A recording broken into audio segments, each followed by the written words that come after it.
Welcome back to the Crochet Credits with my friends at yarnspirations.com. I'm your host Mikey. Today we're going to do the broomstick lace without the broom. So playing with the broom or a thick knitting needle to make the stitch is quite not a good time. So you can actually do this stitch without that, but you just need to practice. So the first time I did it, holy cow, was I squeaking. I was so tight, you can barely see the underside being picked up to come up under here. So then I tried again. So here's my second sample. And again, I was still a little bit tight, and you can see that I need to practice more because sometimes I'm not consistent. And then finally I did it a third time that you see here.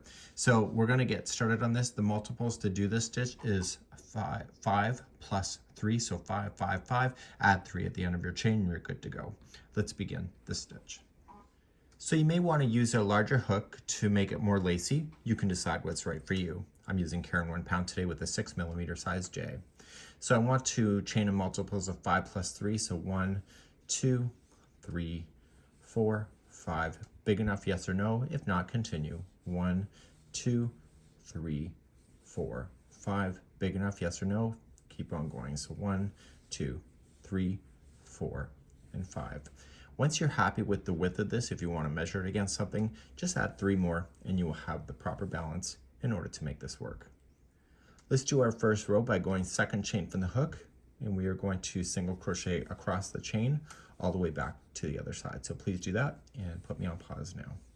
Coming back to the other side, go right to the end, turn your work, and let's begin. We are going to start the broomstick right now. So let's begin a fresh row. They're always going to start with a chain 3. See the height of this chain 3? You want to maintain this height from this bar all the way down to the row. To do the next 5 stitches, you're going to concentrate 1, 2, 3, 4, 5. This will be your broomstick. So you're going to yarn over, So you're going to just immediately go into the next stitch, noticing I did not yarn over, and I want to pull it through and keep pulling until it can match the height of the original. That's 1 of 5. I'm going to go to the next one. See how it's just kind of looped there? You don't want to change the height of that. So when you go pull through, you're going to pull and you're going to continue to pull until you can get to the same height again. And you want to do all 5 just like that. So I tend to want to wrap the hook, but you don't want to. So just kind of pull.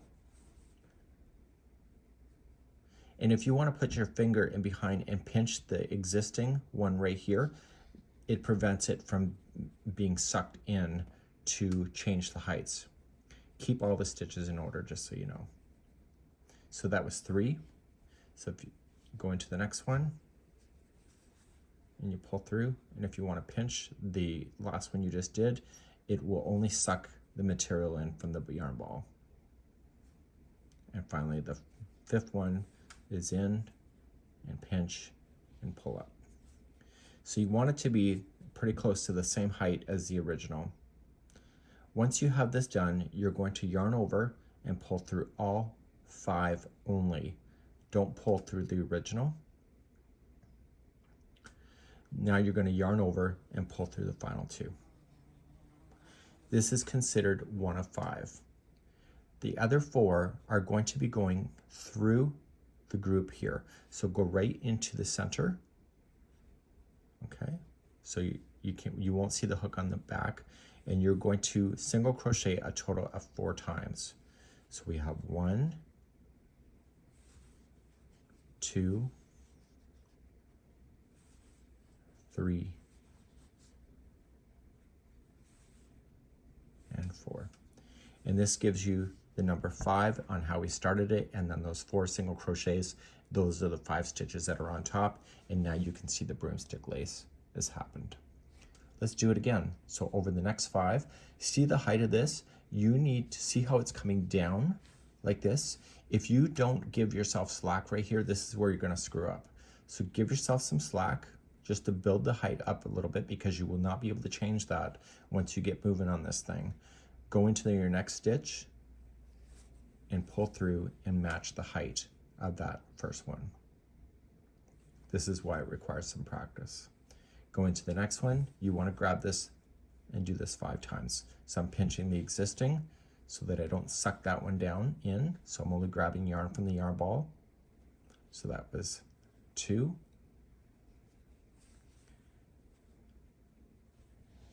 3. Try not changing the order. It will happen. You'll get used to it because I'm on camera and I'm doing this slower than I want to. I'm probably screwing it up. So I'm going to do it again.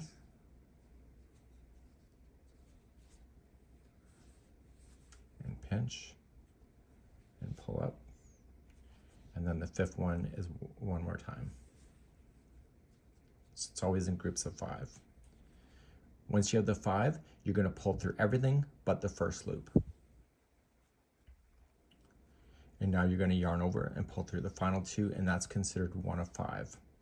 So now we have to put 4 single crochets in there. So just slide the hook in behind the first waves up and single crochet 4 times. So we have 1, 2, 3,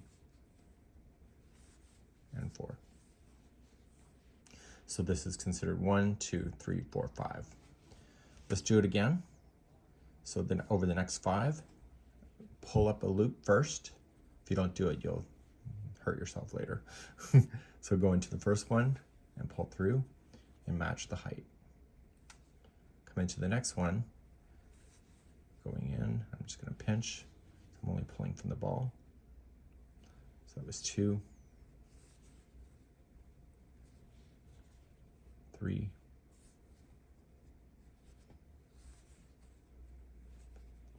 4, and the 5th one here. Pull through everything but the final, and then pull through the final 2, and that's considered one of 5, and then single crochet in the center. So 1, 2, 3, and 4. If you're coming up to the edge like I am, you'll have 1 stitch left over, just double crochet in there, and that will complete a row, just like that. So now you're going to turn your work and begin the next row.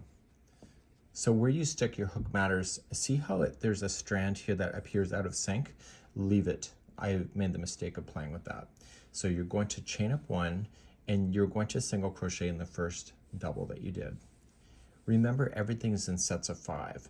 So as you go over, you start with the first one. If you want to count it, you can go 1, 2, 3, 4, and you see this is the one that we pulled to make it longer.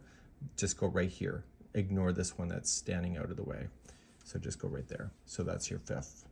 So do the next 5. So 1, 2, 3, 4, and again, just right there, 5, and continue to do this all the way back to the other side. So we have 1, 2, 3, 4, and 5, and then you have the top of the first double crochet that you worked with. Okay, and that was the chain, so just go into the chain work. And now you can turn your work and you can see how cool this looks. I'll take you through one more row of just doing the broomstick. To do the broomstick again, you chain 3, that's your first double crochet, and that is the height that you want to maintain. Over the next 5, just going in and pulling it through to the height. So once, twice, 3 times, 4 times, and 5 times. Don't be scared to wiggle it. Pull through all 5 of those without pulling through the first one, and then pull through the final 2, and that's considered one of 5. And now you'll put in 4 single crochets in there. So we have 1, 2, 3, and 4. So the height that you're pulling up can be very different. So if you pull up even more, you'll have more of a sweeping motion. And so then just to start again, start in the next one. So pull on up and keep pulling up and just get used to the motion of this. So this is my 4th time going through this stitch in the last 24 hours. So I've gotten used to this stitch, pull through everything but the final one, pull through the 2, and that's considered 1 of 5. So then single crochet 4 times. So that was 1, 2, 3, and 4. Okay, and that's what you want to do. So you want to do that right to the edge. You'll double crochet your final, turn your work, and then you do that single crochet row back. Make sure the single crochet row is the last stitch that you will do. So if it's a blanket or a shawl or a wrap or whatever you want to do, make sure that the single crochet row is going to finish it, and then you can always slam an equally spaced border around the whole thing if you'd like to. This is the broomstick lace without the broom.